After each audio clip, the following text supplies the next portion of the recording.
Hi, everybody. Welcome back to the Aliens and Angels podcast. Today, I'm very happy to bring on my special guest, Samuel Chong. Samuel is a certified court interpreter and Chinese translator, a former instructor for the Court Interpreters Program at the University of California, Los Angeles Extension Program. He specializes in translating legal and financial documents, as well as interpreting as a certified court interpreter for patent and complex litigation cases involving companies located in the US, Japan, Taiwan, and mainland China. Samuel visited Michel Desmarquet, abductee to the Golden Planet and the author of Thiaoouba Prophecy, in 2016 and 2018, and he was instrumental in arranging for the Chinese publication of Desmarquet's book, which has been a bestseller in both China and Taiwan, a rare phenomenon.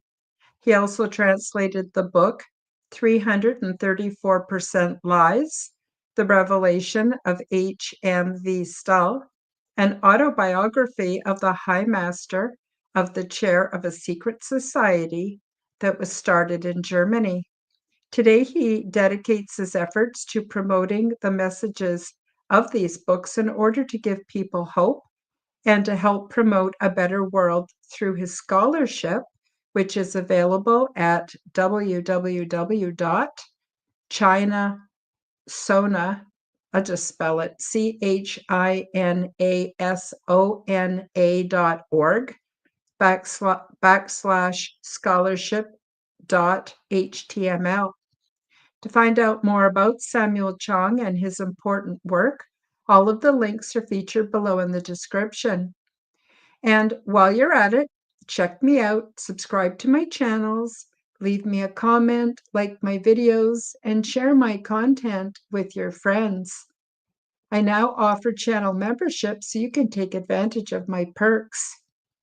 Now, today we will discuss the Thiaoouba Prophecy and the profound impact it has on our understanding of reality. Without further ado, I'll bring on Samuel. Samuel, welcome back to the show. I had you previously on the Quantum Guide show, and now it's a great pleasure to have you on the Aliens and Angels podcast. How are you doing today? Very good, and thanks for having me back. Oh, my pleasure. So I read the book. For those of you who haven't read it, it's a very interesting read. I highly recommend it. And it is Michel Desmarquet's account of his abduction to an off-world planet, which he describes as the Golden Planet. And he was gone for 9 days of our time, and he had some pretty interesting adventures. So before we get too much into it, Samuel, do you want to tell everybody a bit about how you found out about the book and the impact it had on you and how you got involved as a translator? Well, I found this book accidentally back in 2014 when I was searching for books written by ET contactees on Amazon. Because in my subconscious mind, I thought that if the ETs could come and visit us, they must have advanced knowledge and technologies, and we could just learn from them so that we can obtain the knowledge in a much faster pace, and so we can progress faster than normal. So I was eager to learn the knowledge and the secrets that the ETs have for us. And then after I read the book, I really couldn't put the book down because it's so intriguing, so fascinating. In the postscript of the book, it says there are far more incredible things that the author, Michel de Marquet, wasn't allowed to write in the book because we were far from understanding them. That got Mhm. me extremely curious because the book talks about all the ancient civilizations, where we came from, the human energy fields, and the political systems in the world, and also the real dangers on Earth, especially the events documented in the Bible, the ancient scriptures, how the church council meetings distorted the original records. Um, but there are far more incredible things that the author was not allowed to write in the book. I was determined to find out what else he knew but couldn't put in the book. So I searched him out and tracked him down. He was living in Vietnam at that time. I didn't have his exact address. So I flew to that island in Vietnam, and I took the photo that I grabbed on the internet, which showed his bungalow, and I showed it to the local taxi driver, who hesitated a little bit, but still tried his best to find that location. And it turned out that at second try, he found the right location. There I met the author, and after the first meeting, and the second meeting, he told me what else he knew but couldn't write in the book, and that revelation has been my motivation in spreading the messages in the book, because we determine our future together. Our collective consciousness will change the future for the better. But people have to have the knowledge. So this has been a major shift or change in my personal life, just trying to help people to wake up.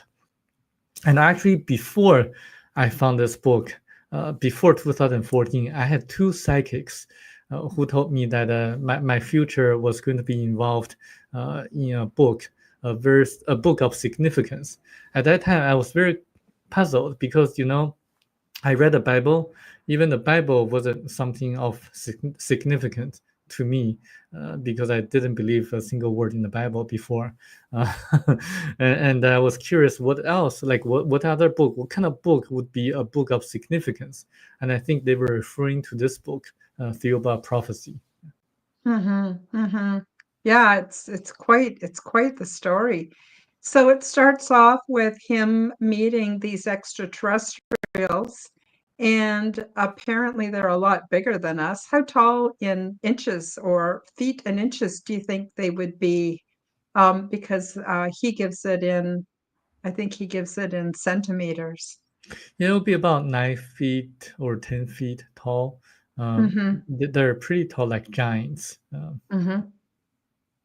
Yeah. And he didn't seem to be too afraid of them. And even just traveling in their spaceship to their planet, he had some adventures along the way. Do you want to tell the audience a bit about the planet that had been basically devastated with from radiation from nuclear war, and how many years it's taking them to try to get back to some state of normal and health again?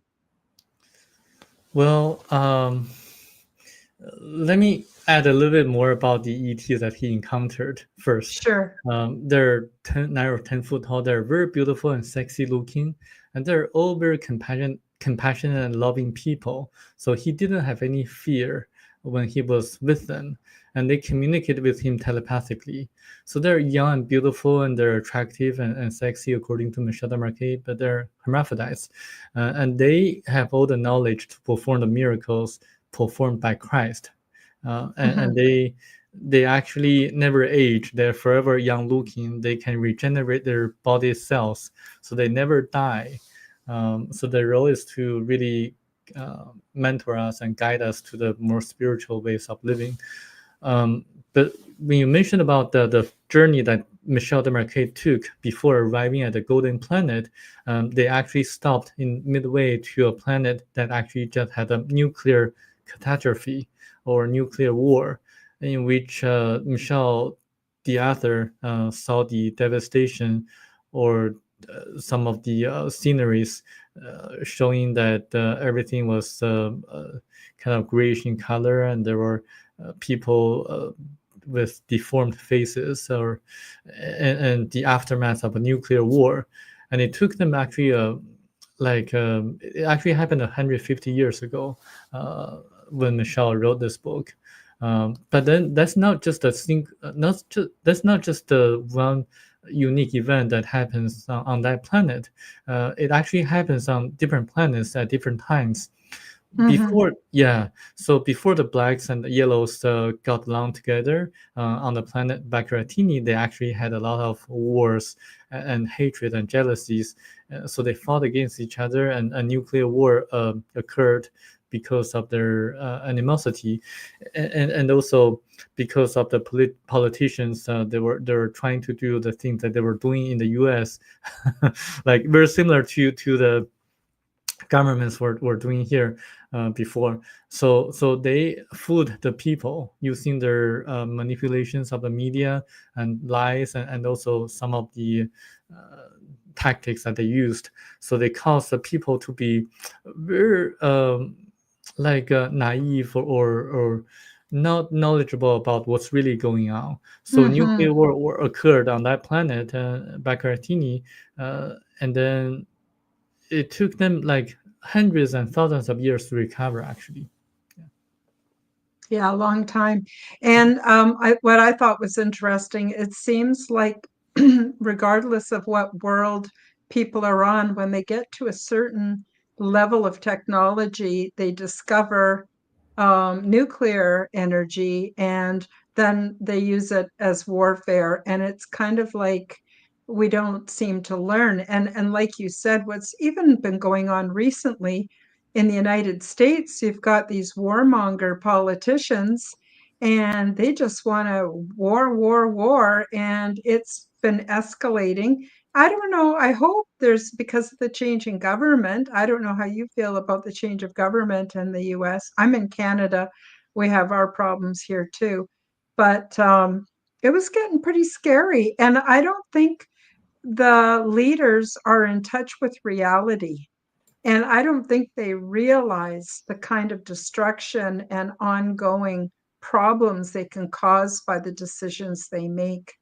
And it's pretty scary. Yeah, I don't blame the past administration, because the president only has so much power. It's a deep Hmm. state that has a lot of tremendous amount of power. I just listened to a podcast in which Kevin Shipp, SHIPP, talked about when he was a former CIA officer, how Hmm. everything was manipulated by the 20% of the people in the CIA. And actually, I strongly recommend people to read his book as well. It's called Twilight of the Shadow Government. And I think that actually reflects the truth of what was going on in the politics of in the U.S. And I hope that the the future administration is going to be clear about this issue by kind of draining the the shadow government, draining Swamp, the bomb. draining the swamp. The Yeah. swamp, yes. I hope that happens. But I think, first of all, they have to be careful about their personal safety and securities. And I think the China government is going to try everything they can to silence them, or get rid of them, just like what they did to JFK or Dr. Martin Luther King. Yeah. Yeah. Well, and Gandhi, and on and on and on. Whenever there's somebody who gets enough of a following to bring about, excuse me, bring about, positive change, they get rid of them. So they've tried to kill President Trump twice now. So I was actually quite surprised that he won the election, not because I disagreed with his policies, but because I'm well aware of the power of the deep state. And so that's another thing that I want to get into a little bit later, is about the four problems: politics, money, drugs, and religion, that cause a lot of these problems, not just in our world, but in other worlds too. But yeah, so eventually they get to the golden planet, and then he realizes too how different he is physiologically. So the brightness and the colors of the planet are so intense that he has to wear special kind of shielding. Do you want to tell us a little bit about that? Yes, the vibrations of that planet is so strong that he had to wear like sunglasses to filter out 70% of the lights and the colors when he arrived there, and also the gravity of that planet is not as strong as that is on Earth. So he had to be careful when moving around. So that planet, aside from the two things, everything was so perfect, just like a paradise. People there were so loving, and they traveled uh, sometimes through a very small device that they used to neutralize gravity and also using a force to move them around. And they had a lot of very interesting plants and animals that Michelle saw on the planet. But the most important thing is about the knowledge that they have about the history of Earth and the mankind and the importance of uh, being spiritual in our Mm-hmm. lifetime and the concept of reincarnation. And I think the knowledge of they have is so shockingly fascinating. I Mm-hmm. strongly encourage people to read the book to get more details. Mm-hmm. Yeah, I agree. I agree. So according to them, Earth was populated by beings from other planets. So it started off with kind of like two kinds of beings from, I can't remember the name of it. Is it Bia? You could tell me what it is. Yeah. So Baccaratini, Yes, that's a planet. Bacratini. Yes. Sorry. And also later on, some other beings ended up here kind of by accident that weren't meant to be here. So, do you want to start by talking about the land mass, which was quite different here on Earth, and about the people of Mu and also the people of Atlantis? Yes, this is one of the reasons I believe this book is not a science fiction. Because if you write a science fiction, you're going to say, "Oh, a million years ago, Earth was like people were moving around," and like they wouldn't write the details such as the shifting of the continents, the Hmm. plate tectonics theory that people now the scientists have confirmed. But this book talks about in the past. Australia was connected to Antarctica, um, and also the Asian continent was actually connected to the Indonesian Australia altogether, and also there were a lot of differences in which we now in terms of the temperament or temperature on different on different continents, but when the people from Baccaratini landed here on Earth, they had to struggle and to adapt the earthly environments.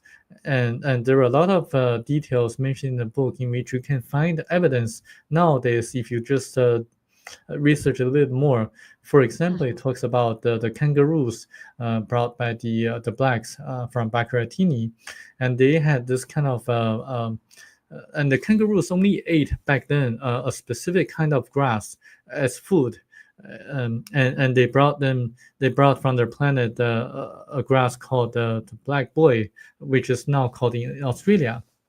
And you can still find evidence that the kangaroos still eat the young black boy grass that exists in Australia. And there's actually a published research paper that talks about kangaroos still eating that kind of young black boy grass in Australia. So there are a lot of very interesting specific details that contained in the book that's not in existence of other books that I read in the past.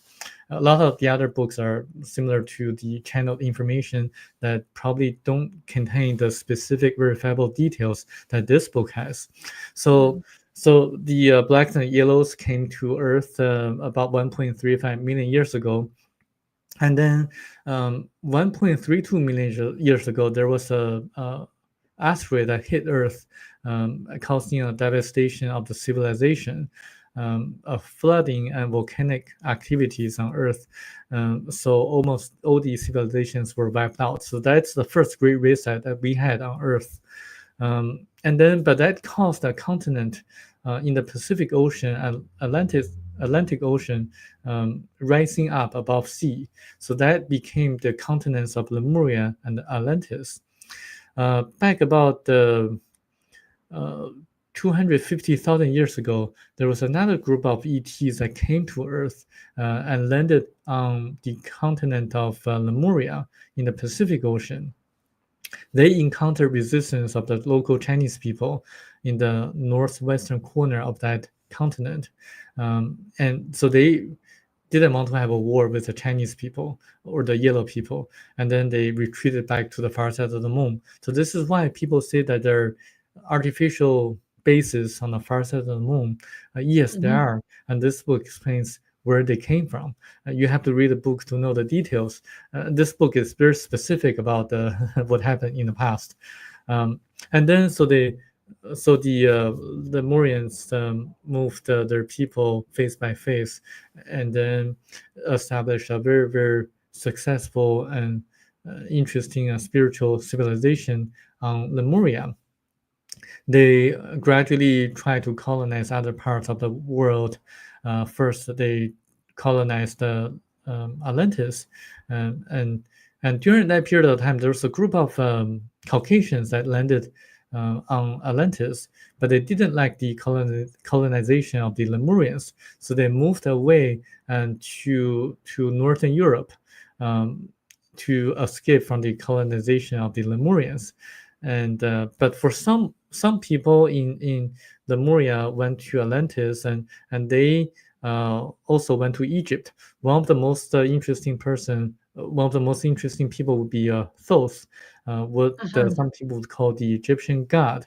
He was not a god; he was a regular human being, but with great knowledge about anti-gravity, knowledge about supersonic vibratory systems. So with that knowledge, he built the Great Pyramid of Egypt, and that's of the mystery of the functions and how the pyramid was built.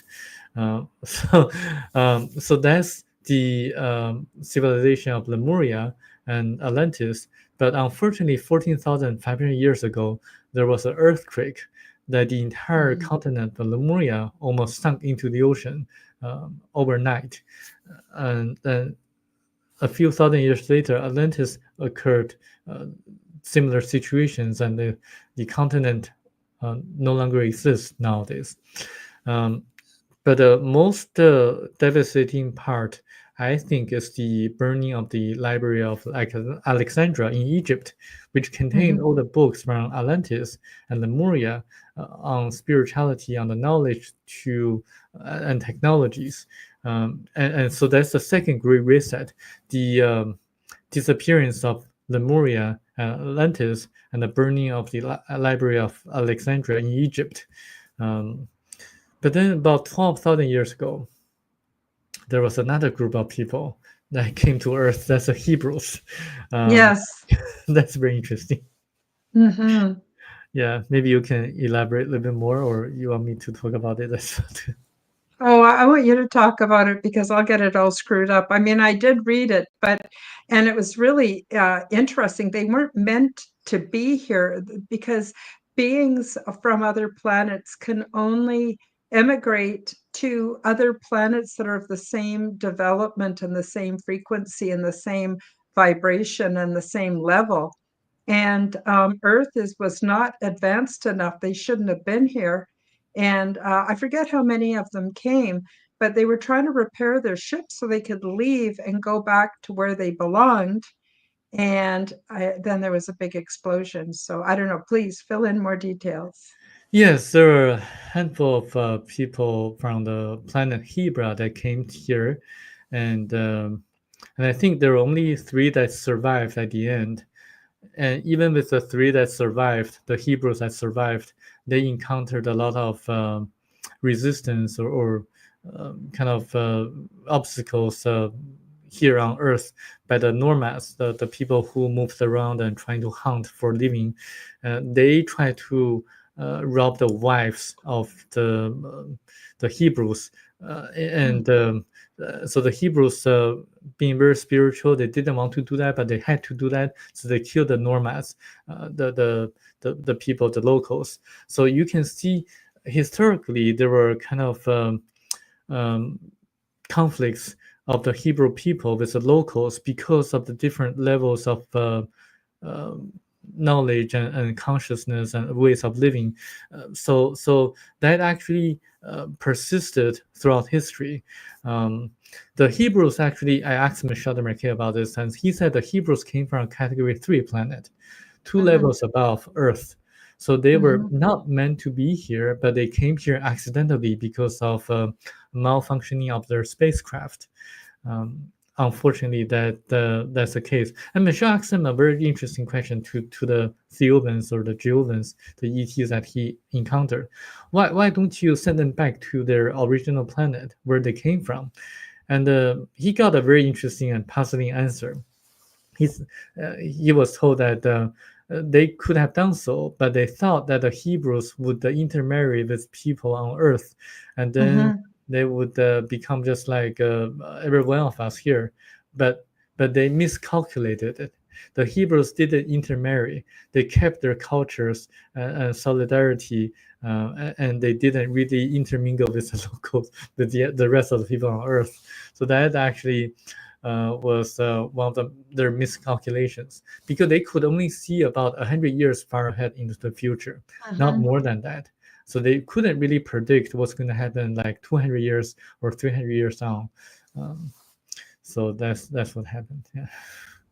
Yes, very interesting, and it explains a lot, like why they've been so adamant on keeping their culture separate and to not get lost through interbreeding into with the rest of the world. And I think maybe that came from them wanting to eventually go home, or not home, but to a planet that's a third level planet, like where they were supposed to be. And I think that's what they're looking for even today. Not that I want to speak for the Hebrew people, but I'm just saying that seems to be where that whole way of thinking came from. I want to add a little bit is that a few decades ago, the Hebrew people, for the most part, didn't intermarry. But recently, in the last few decades, there have been a lot of intermarriages of Jewish people and non-Jewish people, and you can see the changes going on. And the Jewish people, the Hebrews, Jewish people that didn't marry non-Jewish people, they're different from their children the children who are born from the intermarriages of Jewish people and non-Jewish people. So they're a little bit different, I would say, because Hmm. I had a very interesting conversation with a Jewish person when I flew back from Germany just a few weeks ago. Oh, very interesting. Yeah. Thanks for expanding on that.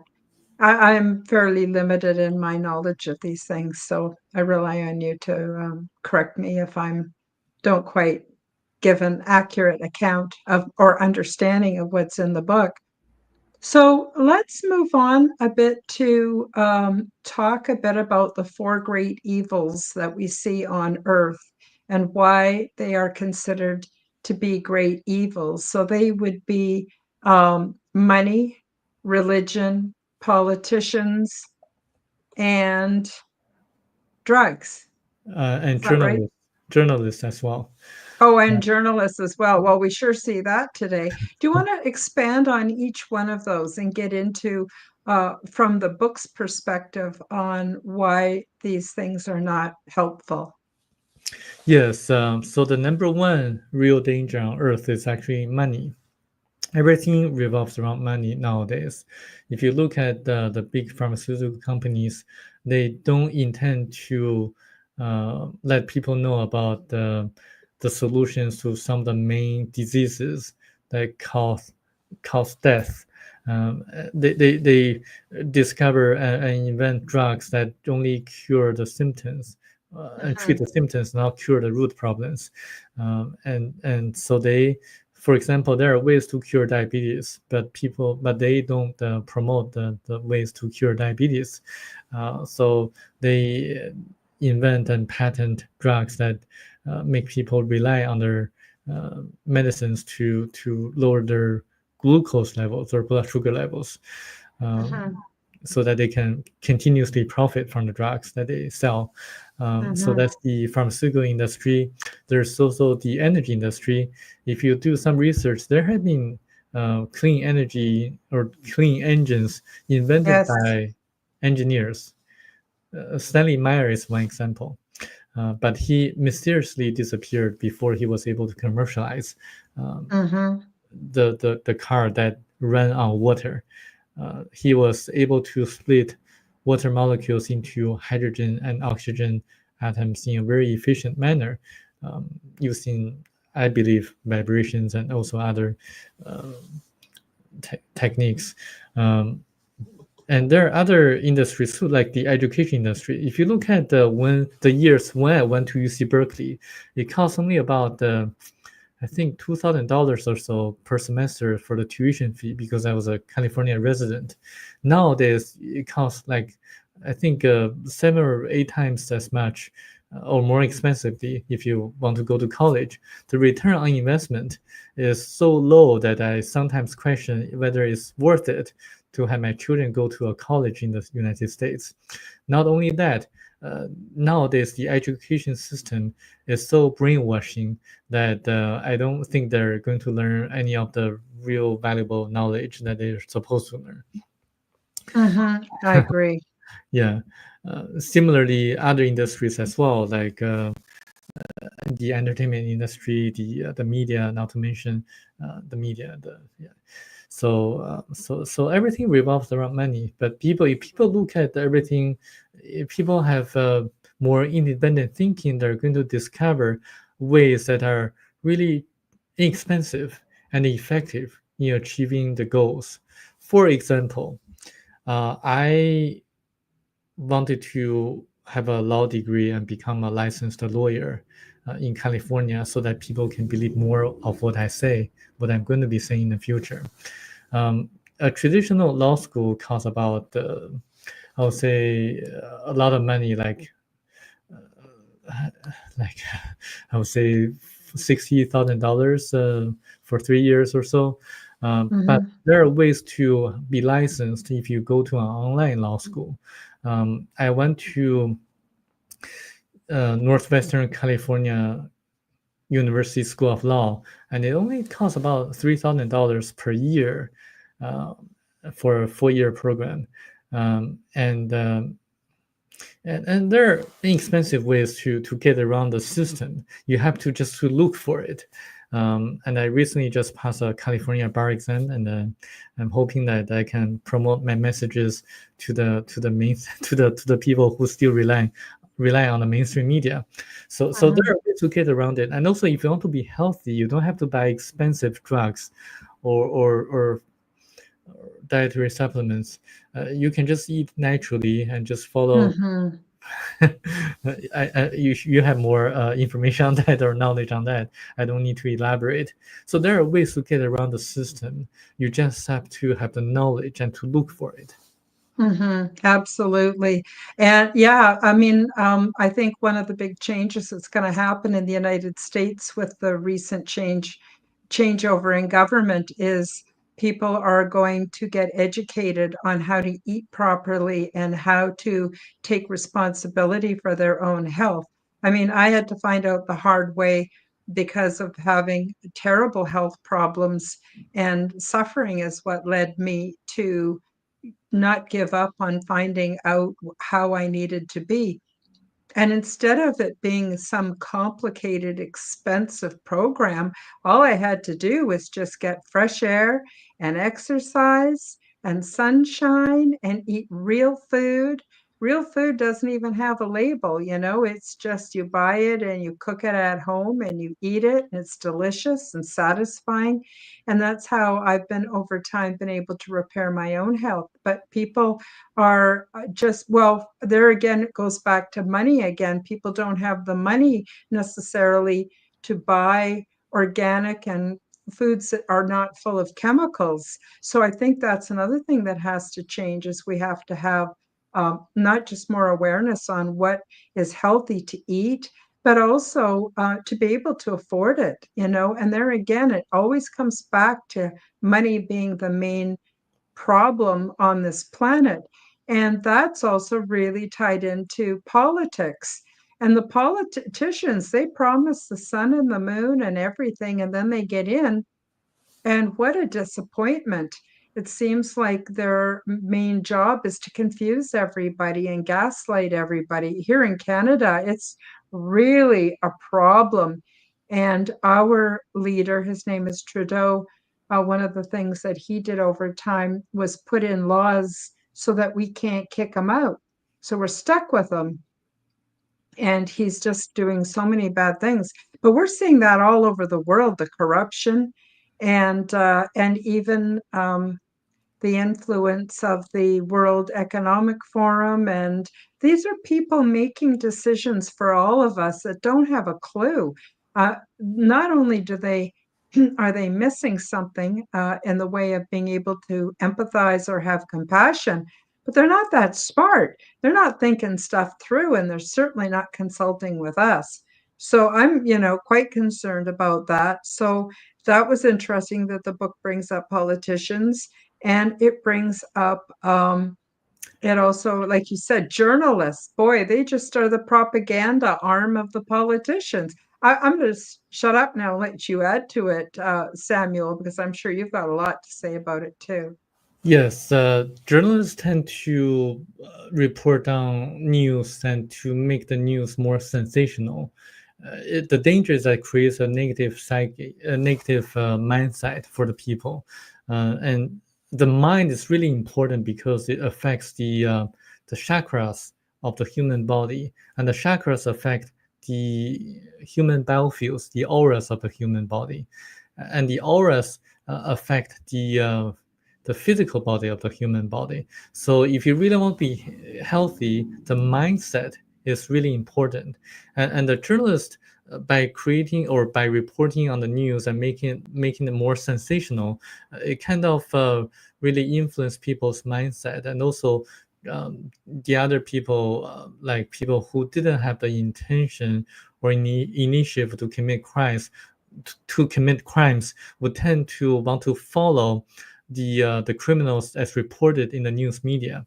So this creates a chain effect, or vicious cycle. So that's the part about journalists. Instead, journalists should report on the positive news, the news about the people helping others, people saving others' lives. And I would suggest people to go on a website called the Good News Network, and they report on good news and giving positive psyche to the readers.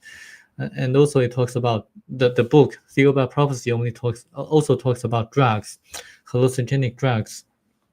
And I got confirmation. I don't know if I mentioned last time, but I got confirmation from people who can read auras. Mhm. Yeah, so they can tell if a person uses hallucinogenic drugs or not, because the drugs affect people's auric fields or biofields. It's going to take a few generations or a few reincarnations to get the auric fields to back to the original state. Um, so it's just take my words. Don't use drugs, hallucinogenic drugs. Avoid drugs at all costs. And there are scientific proof on that. Would that include alcohol, Samuel? Yes, I Yeah. never drink alcohol. Yeah, I used to. I used to. From my own experience, I used cannabis actually for a number of years for pain relief. But when I changed my lifestyle, I didn't have as much pain. I didn't need to use it anymore. But alcohol, that was just bad news for me. Oh my goodness. Yeah, and I quit quite a long time ago, like 10 years ago.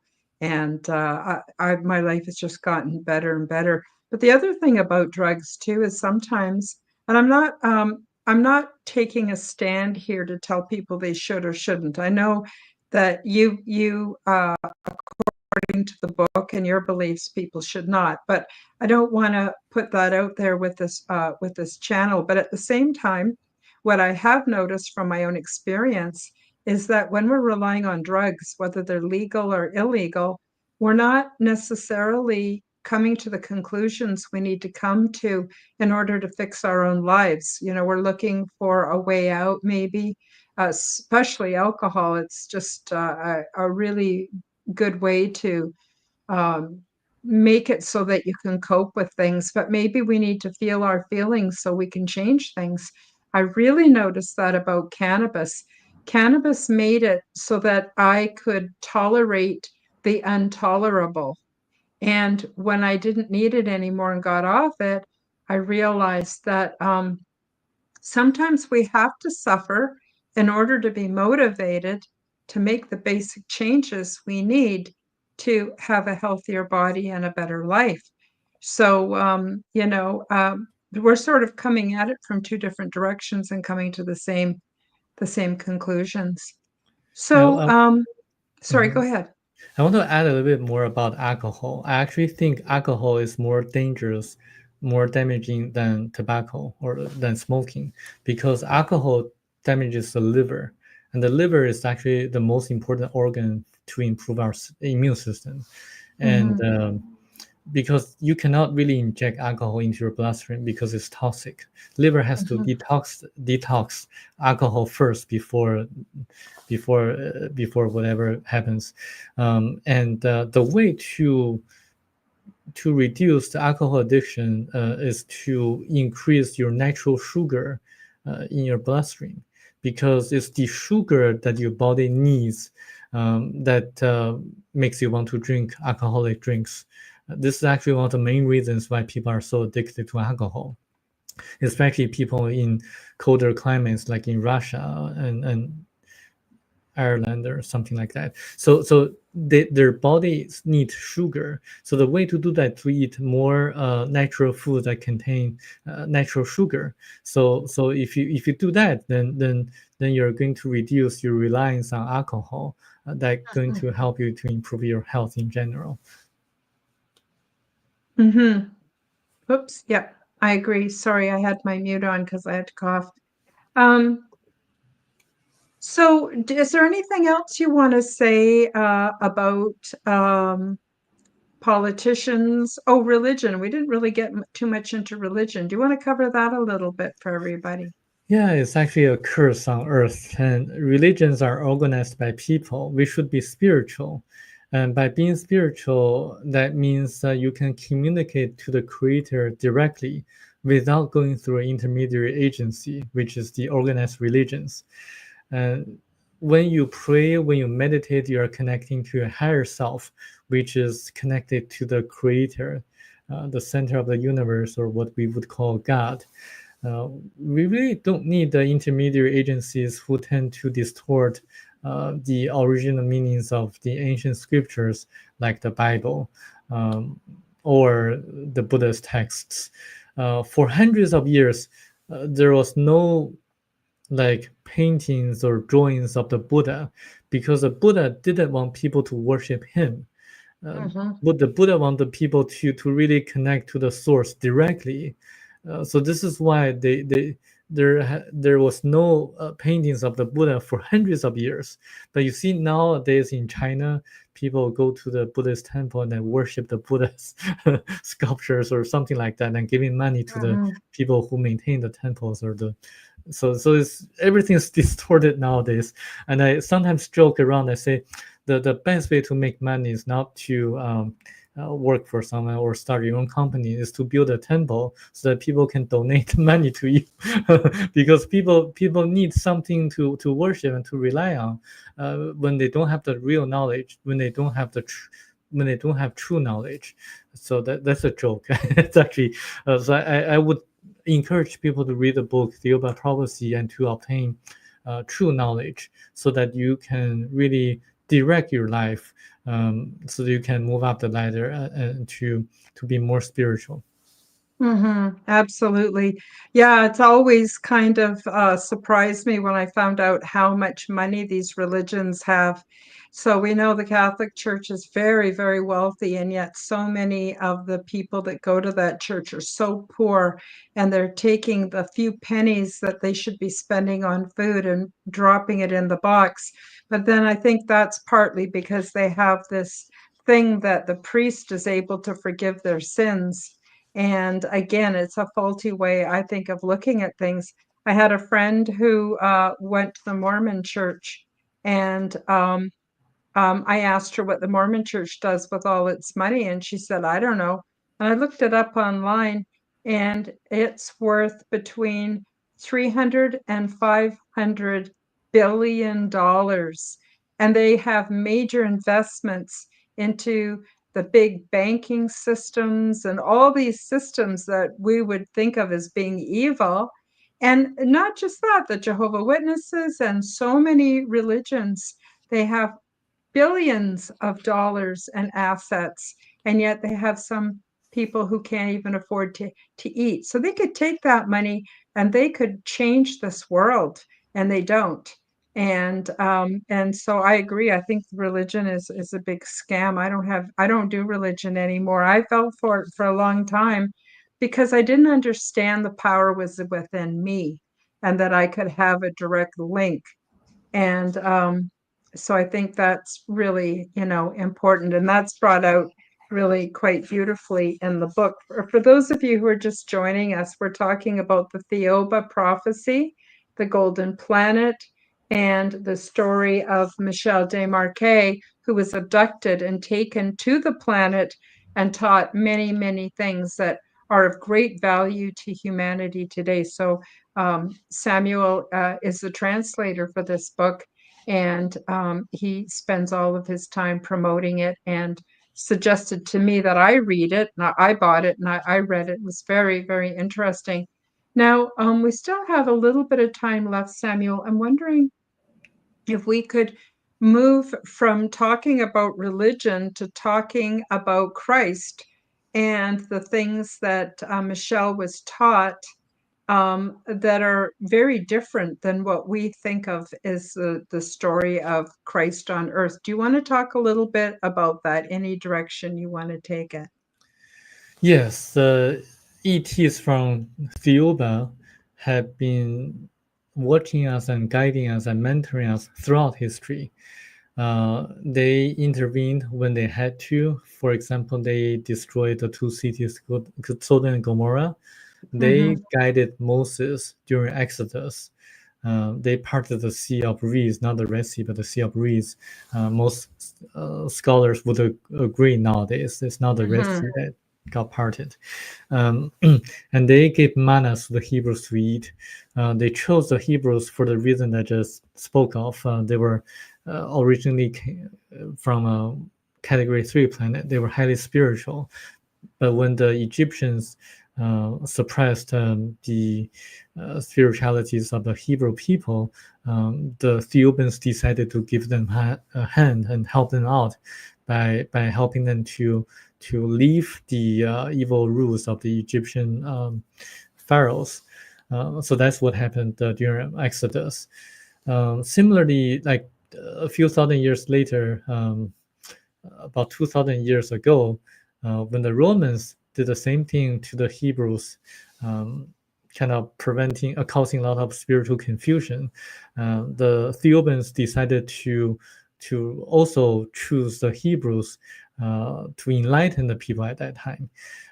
So they, in order to catch people's attention, they implanted an embryo into the uterus of Virgin Mary so that so the people at that time would know that someone extraordinary was going to be born this way. So to catch people's attention to fulfill the prophecy. And the young Jesus was born, but because when a person is born that way, the astral body going into the embryo, it has to go through what the ancient Nagas would call the river of oblivion, forgetting all the knowledge that the person accumulated in the past, the knowledge to perform miracles. So the young Jesus, even though he was highly spiritual and highly intelligent, having a very profound conversation with the teachers of the temple, he couldn't perform miracles. This is why you don't see any record of Jesus performing miracles before the age of 30, before he began preaching. He went to India. So this is why some people say that Jesus went to India and going through and went through China and died in Japan. So this is why people can still visit the tomb of Jesus in Shingo Village, Japan, Shingo.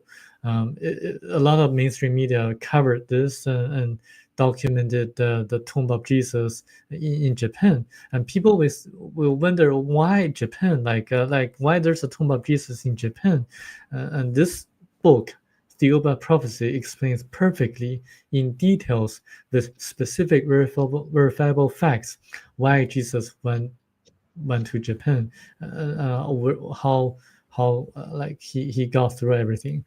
Um, but Christ is actually a different entity, a different figure. So when as Jesus was going to his journeys to India, and the Thebans made a body that resembled the appearance of Jesus. So at that period of time, there were two Jesus. One Jesus that was going through his journey to India and uh, with the final destination of Japan, and there was another Jesus made by the Thebans, and then having one of their own people, the Thebans, to come into the body made by them, the body that resembled Jesus, so that Christ figure would be able to perform miracles, because he didn't go through the river of oblivion. So he remembered the ways to perform miracles, to walk on water, to manifest foods, and to really kind of use parables to teach the people at that time about the importance of being spiritual and the Mhm. importance of having the knowledge of reincarnation. This is why after he died on the cross, he resurrected 3 days after. He was meant to show the people at that time that there is life after death, and there's life after the journey on earth. And but unfortunately, a few hundred years later, the councils of the Catholic Church removed the concept of reincarnation from the Bible, and also intentionally distorted some of the uh, meanings as documented in the ancient scriptures. For example, there's no concept of sin in the original ancient scriptures. That's later invented by the Catholic Church. Uh, Mhm. and if you look up the original word of sin, it actually meant deviation from the right path, and you don't really need to be saved. When you die, you evaluate how you did in your lifetime through a life review process. You don't Mhm. really need salvation at all from the church or from they're or what they are trying to say. So if you read the book, you're going to be enlightened of what really happened in the past. Mhm. Absolutely. And so that we're getting very close to the end. So I'm wondering if you want to talk a bit about how we do get reincarnated, that the astral body goes on, and we don't have to be afraid of dying. And also any other parts of the book you want to highlight before we close out the show today. Yeah. So what happens when a person dies? For example, when I die, my astral body is going to leave my physical body, and I'm going to go through a life review process, reviewing everything that I did in my lifetime. And in the life review process, I will be able to feel how I felt and how others around me felt when I did Mhm. certain things onto others. So I'm going to be in this holographic film like experience, and then I'll be able to evaluate how I did, and then I'm going to determine what kind of spiritual lessons I'm going to learn in the next life, next reincarnation. And then when the time comes, different lives are going to be shown to me, and then I can decide whether to take it or not to take it. If I decide to take it, then my memory is wiped out. Then my astral body goes into the embryo of the mother, um, the family that I chose to be born in, and then the life goes on. Um, but let me back up a little bit. When I die, um, I would clarify that um, 81% of the electrons of my astral body goes into my higher self and then goes into Mm-hmm. this life real process. There's the other remaining 19% of electrons that remain in nature until I reincarnate or until the electrons are recycled by nature. Mm-hmm. This is the reason why some people say they can see ghosts. Ghosts are actually the 19% of electrons of the astral body. Um, and because electrons have static forces, so they resemble the appearance of the person who just passed. And because also electrons have memories, this is why ghosts frequently haunt the places they loved or hated. So there are a lot of other things mentioned in the book, such as ancient civilizations, such as the auras, such as sexual activities. What sex is actually the exchange of energies of different chakra points of the body of the male and female. It also talks about, I would say, a lot of the other things that I find interesting would be like the details in the book. For example, when King Herod killed many babies, it's like King Mm-hmm. Herod killed 2,606 babies. And the stories of the three wise men were grafted in the Bible. So that means they came from other legends. And actually, I wrote an article on the birth of Jesus. And because I'm Chinese, I'm able to corroborate the astronomical records of the ancient Chinese literature. So I was able to pinpoint the exact date of the birth of Jesus from Virgin Mary and the exact date of his crucifixion and resurrection.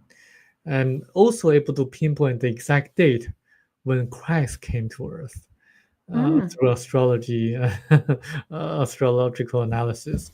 So Mm-hmm. that's very interesting. So there are things that are deemed to happen on Earth, but we also determine our future. The most important thing is how we respond to the challenges that we face in life. And I think it's important to have knowledge, and with this book, you're going to have it. Mm-hmm. Yeah, it's very, very interesting book and definitely worth the read for sure. So many parts of it are really quite inspiring and very thought-provoking. And yeah, it's really definitely worth it.